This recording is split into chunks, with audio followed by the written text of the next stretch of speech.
সংস্কারের অভাবে বেহাল দশায় পরিণত শিল্পাঞ্চলের অতি গুরুত্বপূর্ণ সড়ক নিউ কট রোড। শিল্পাঞ্চলের অতি গুরুত্বপূর্ণ সড়ক পথ নিউ কট রোড সংস্কারের অভাবে ব্যস্ততম ঘোষপাড়া রোডের সংযোগকারী এই নিউ কট রোড আজ বেহাল দশায় পরিণত হয়েছে। জীবনের ঝুঁকি নিয়ে চলাচল করতে হচ্ছে সাধারণ মানুষজনকে।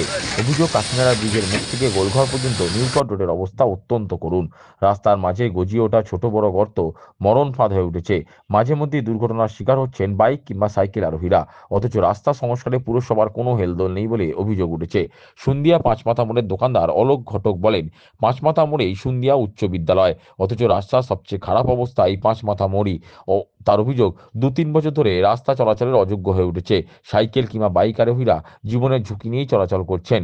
তাছাড়া রাস্তার ধুলো ঢুকে পড়ছে আশেপাশের ঘরবাড়ি ও দোকানগুলোতে। তার দাবি, অবিলম্বে এই বেহাল রাস্তা সংস্কার করা হোক।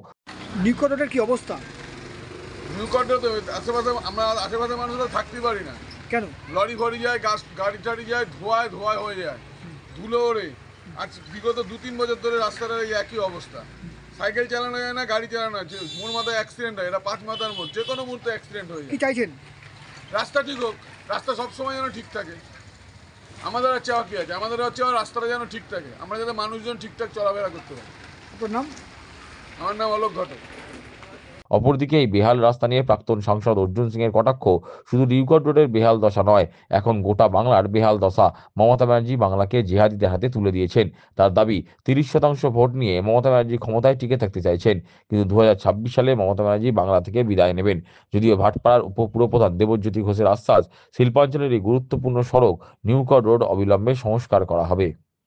আর রোড বেহাল দশা নেই, সব জায়গায় বেহাল দশা, বাংলায় বেহাল দশা। বাংলা জেহাদিদের হাতে উনি দিয়ে দিয়েছেন।